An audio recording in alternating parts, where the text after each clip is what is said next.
Alright, there we go. What's going on, people? This is your boy Thano. You are listening to Thano with Self-Help. Regular people helping each other help themselves.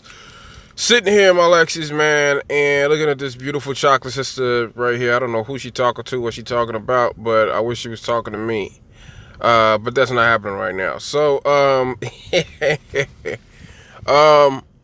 and we got some some other sisters, some beautiful sisters on this side over here. Now, if you like the picture that not the gift, but the picture of just, you see these different, skin tone sisters right here. If you like this image, you can find it on my Pinterest. It's most likely going to be in the beautiful black women or board, or to be beautiful black women with natural hair. One of those two. So yeah. Now, anyway, let's get into this conversation. We're going to talk about black women. Here's something that I've been wanting to touch on for a while.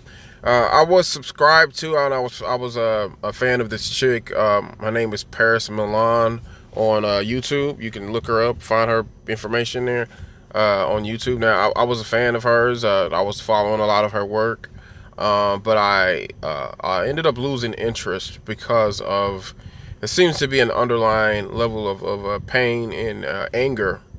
And I can understand that certain levels of pain that people go through. I understand insecurities and where it comes from. I understand how women are under attack. But my issue with Paris Milan is this girl is fine as hell. She is so fine. And some of the complaints and some of the griping that she does not go through the type of shit that some of these women that are considered less attractive goes through. She's not the type of girl that has to wake up every morning and put makeup on to enhance her look. At least she feels that she has to do that. You know what I'm saying? There's different, this is something hard to say, but there's different levels of beauty. You know what I mean? Different levels of physical attraction. Women are aware of this. They can look at another woman and be like, okay, well, this girl is prettier than me. And that can make a woman feel sad. Or this woman has this going for her, she has that going for her. Well, I'm pretty in the face, but I don't have this and I don't have that. You know what I mean? This sort of thing. So this girl, she's her weight, she's got, she's got a healthy weight. She's incredibly beautiful in the face. Her gripes and her complaints get on my nerves. I have this problem with women because I date a lot of women like this that are very attractive, and listening to them sit there gripe and complain, knowing the type of shit that there's another girl out there wishing that she had half of what you got, and you sitting here griping and complaining. Imagine what it's like to be that girl. Imagine what it's like to be a girl that it has some sort of dysfunction or dysform, you know what I mean, some kind of handicap going on with her body where she can't help the way that she walks a little crooked, or her leg is not right, or she's got an arm that's not right, or she's got some kind of deformity, some kind of abnormal thing going on with her that makes men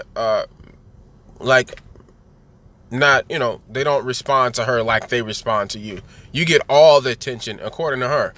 And when you listen to this woman's perspective and what she has to complain about, it makes sense.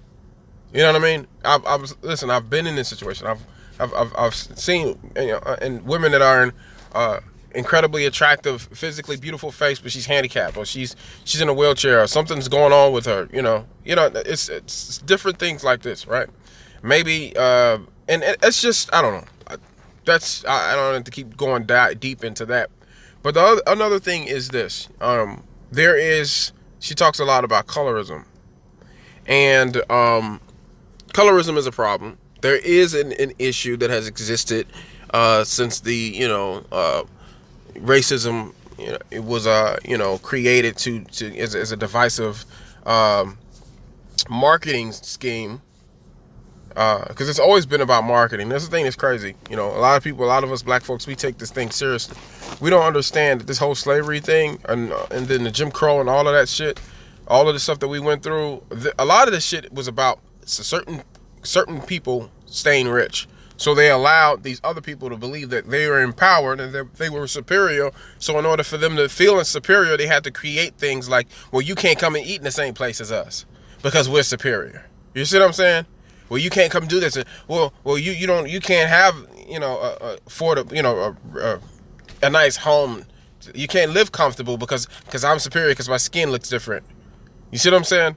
That's what that was. All of that has a lot to do with marketing and bullshitting and tricking these white people into believing that they have superiority that they never earned. You see what I'm saying?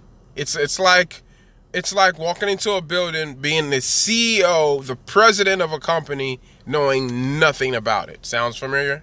Knowing nothing about it is the perfect example of what they created with this whole bullshit, fake, pretend superiority, white supremacy bullshit. You see what I'm saying? We're not going to cure you. Oh, you got cancer? You got cancer? Well, I'm white, so I know you're going to give me, you're going to fix me. No, you're going to die. That's what's going to happen. We're not going to fix you. No. You see what I'm saying? It has its limits. White power, white supremacy is total bullshit. It is total bullshit. It is all marketing. It's designed to keep certain families, certain people rich, and bullshit, and fuck over the minds of white people. Give them this false sense of superiority. So they keep passing their money up. You know what I mean? And that's what that is in so many different ways. So many different ways, But anyway, that's a different conversation, but it's about this colorism and all of that. Is about this whole thing where, they want to combine black people with white people. They want us to be a part of them so bad. It's you ever hear somebody talk about say something like, "Oh, you talk, you're talking like a black person. Stop talking like a black person." People, well, what does that mean? That is interesting because when you really think about it, how does a black person talk? And where am I going with this right now? How does a black person talk? The way a black person talks, this is what we own. Sounds weird. But what is our language? What is our language? We don't know. So when a white person is talking like a black person, that is actually a thing. That is actually real. Because the way we take things and interpret it, we recreated a culture. Some people call it ebonics. And then we have hip-hop and all these different things that we created after being robbed of everything. So when we create something, this is ours. This is, you know what I'm saying? So it is different. It is a such thing as talking like a black person, but I don't think it's the other way around, because that's how, this is your language. And we have to adapt to it and take it and go along with it and walk around with it like it's our own. And it's not. We lost our language a long time ago. We don't know what it is. You see what I'm saying? So, and then a lot of people like to compare themselves to black people. You cannot compare yourself to black people because you do not have the same experiences as we do. Again, what is our language? We don't know.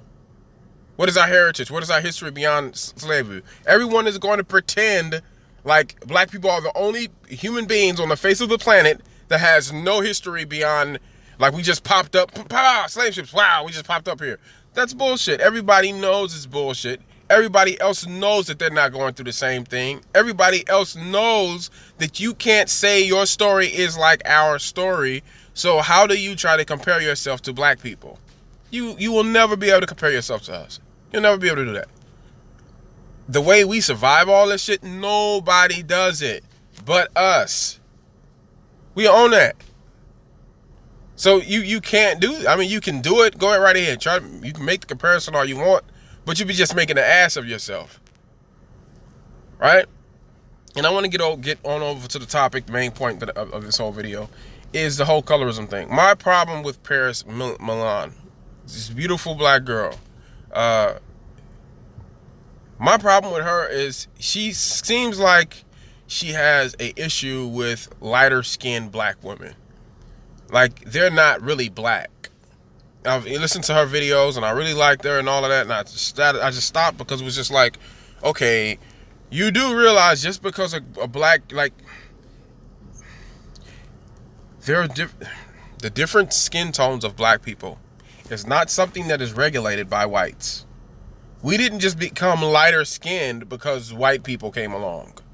No, not every black person walking around in Africa was all the same skin tone as this chocolate girl we're looking at right here. No. There were different skin tones. We have always been different like this. White people didn't invent the light-skinned black person. Just because a person is fair-skinned and has a different texture of hair, it doesn't mean that that person is white, like half white, or mixed breed, or mulatto, whatever the fuck y'all want to call us. Like, no, we're black. What the fuck are you talking about? Just like you. Just like you. And then the thing that kills me about Paris Milan is you look at some of her features, you don't even look like the type of black girl that you're claiming to be. What everybody like to call the traditional black girl, I guess it would be like, if you look at the picture we're looking at here, the girl to the dark-skinned girl with the natural hair that's like up in the front right there, I guess she would be considered looking like the real black girl, right? You don't even look like the so-called real black girl. You don't look like her. You look like you mixed yourself. So what the fuck are you talking about? You can be dark-skinned and still look that way. And look different. You've been brainwashed into believing that there's no other type of black person but one particular model. And how did that happen? It's because you don't even... Listen, most of us was here before the slave ships, before slavery. A lot of us was already here. So we should have been classified as Native Americans if you're going to do that. But here's one particular tribe of people that were already here that look different enough for us to separate from everybody else and say, these are the only people that was here before us. That's what happens. That's what happens. Look, I mean, it's like, look up the history. Read about this stuff. Look at the statues and the type of monuments and the type of things that were being built here in America with wide noses, looking like Africans, looking like us. Not like what is the traditional Native American that they tell you, this is the only ones. And let me ask you this question. Is it a coincidence? Is it just me? Or do those guys look very much like Mexicans?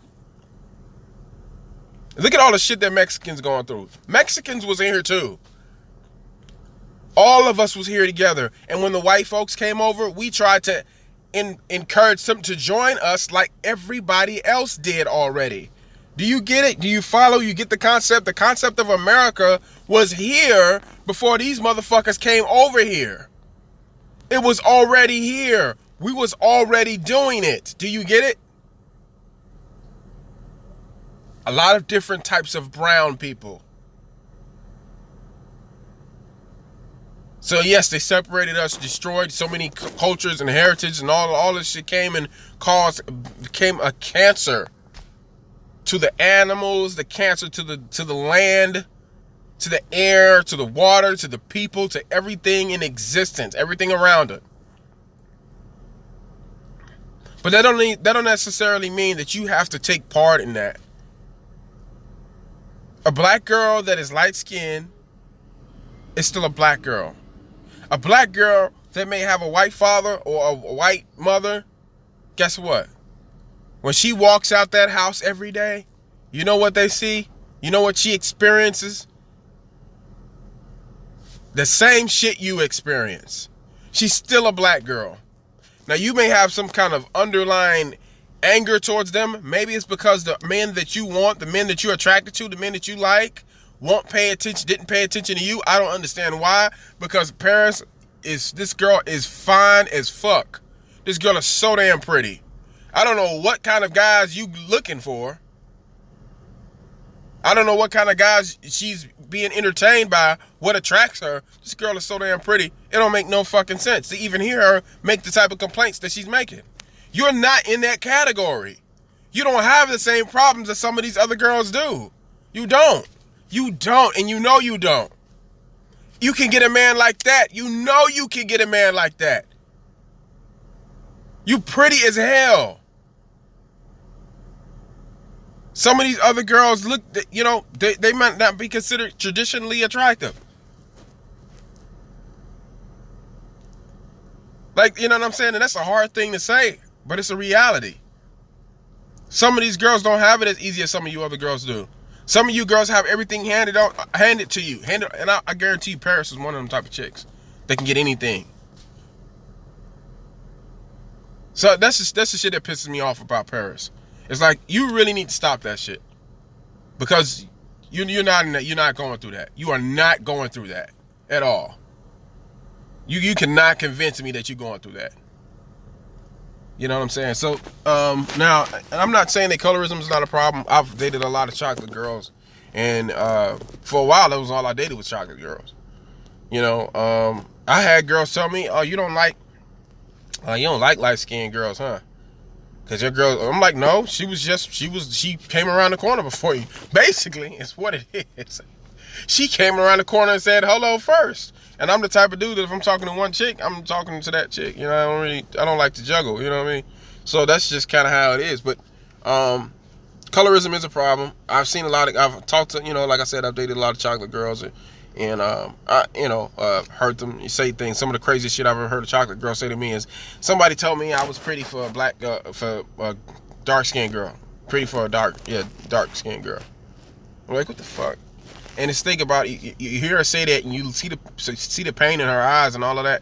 And the thing that upsets me about people, and we do this, and I've done it, and I wish we didn't do it, but we'll take some shit that are fucked up, fuckhead, I don't know what the fuck, I'm trying to fuck boy, fuck girl, whatever, so a piece of shit. We'll take something that somebody that is a pure piece of shit. Sometimes these pieces of shit is relatives. We'll take somebody that is a pure piece of shit that will say something to you that's really fucked up, and we'll hold it. And we'll carry it. And we do that. And it's one of the dumbest things that we could do when you think about it logically, because let me ask you this question. If a person walked up to you and this dude was covered in feces and cow shit and everything else, stinking bad, hair all over his head, it looked like he brushed his teeth with shit in his mouth. It's just, oh my God, what the hell is going on with this guy? And this guy walked up to you and said, "You stink." Really? What would your response be to this guy? Like, what stinks about me? Well, I don't know even. You got that cheese in your hand, and and it's not even your body. It's because you about to eat some cheese. You got that cheese in your hand. The cheese don't smell right. So, technically you stink because you're holding it. You see what I'm saying? And if it was broken down like that, and we could see a person for who they was, see the, all the nasty, ugly things about a person just on their face or on their body, like it was written on them, then you would know, how the fuck you gonna tell me that I'm pretty for a dark-skinned girl when you a piece of shit? Like, look at you, bro. You got shit in your mouth right now, like you're chewing it. You see what I'm saying? Like, who the fuck are you? What your opinion don't get the fuck out of here. You see what I'm saying? That should be the attitude that, but we can't see this. We want to be accepted. We want to be liked. I get it, And it just hurts me to see that women are going through that type of shit, but they do. And it's really fucked up. But my whole thing in this, and I'm getting ready to end this, is this, man. It's not the way that we should be. It's not the way that we should be conducting ourselves. Colorism is a problem. My thing is this, man. When it comes to women, like, fight the battle. I get it. We need to fight that battle. But you can't turn and shit on your sister that's next to you because you want to fight the battle that all of these other guys that are pieces of shit, they put you before me. So fuck you. You're not really black. Why are you putting her first? She's not even really black. She's kind of mixed with something, so she doesn't qualify. You're not a real black girl, even though she's laying on the ground next to you, getting her fucking neck kicked in right at you. You're not black enough. In between the kicks to the face, you're not black enough. That's bullshit. Do you know how dumb that is? She going through the same shit as you. And we're gonna turn to our sister because she's light skinned, or maybe she's mixed, but she's still living a black experience. Sure, there are things that are different that happen because of this colorism, because of this racism shit. Yes, It happens. But that's our brother. That's our sister. So just because she's light skinned, it doesn't mean that she's less black. Like, my daughter came out so light skinned. My daughter is like crazy light. She's like the most, and it's crazy because of her family. Her brother's probably the darkest. And then her sister's kind of like caramel. But her older sister is kind of like a caramel complexion. And my baby is like super light skinned. You know? And it's crazy because that's how I was when I was born. I was crazy light skinned. Then my sister, my younger sister, chocolate girl. You know what I mean? So it's like we can fight their problems that they create for us. We can combat racism, but we can't embody their demons. You can't be walking around with their demons. That's not us. That's not us. I don't believe it. There's nothing you could tell me. You can make up. There's nothing you could show me in history that tells me that black people have always had this problem with not loving themselves and because they look. I know you're never gonna make me believe that. You're never gonna make me believe that. Just stop. This shit is dumb. You know what I mean? I wish that you could just walk up to a person and just tell them, hey, sister, hey, brother, hey, that shit is stupid. Stop. You know what I mean? I wish it was that simple. Just fucking stop. Just don't do it no more. It's stupid. A light-skinned black girl is a black girl. A dark-skinned black girl is a black girl. A caramel-skinned black girl, guess what? Still black girl. All of them. Beautiful. And just because I date a dark-skinned girl, it doesn't mean I hate light-skinned women. And I've had dark-skinned girls say that to me. Just because I'm dating a light-skinned girl, it doesn't mean I hate dark-skinned women. I've had a light-skinned girl say that to me. And I remember dating one girl that was caramel complected. And it's crazy. I'm going through the whole list. I'm thinking about a girl that I was dating that was recently, this caramel complected, like the girl in the front. And she's like, oh, you like them dark girls, huh? And that shit hurt my soul so hard because it's just like, why are y'all doing this? What the fuck is wrong with y'all? Yes, I like dark-skinned women. What the fuck? You thought you was special, so you mean it? So I need to leave you alone because obviously something is wrong with your head that you thinking I'm dating you because you're caramel complected. No. And it's crazy because I was cutting off some of the chicks that I was talking to before I met her because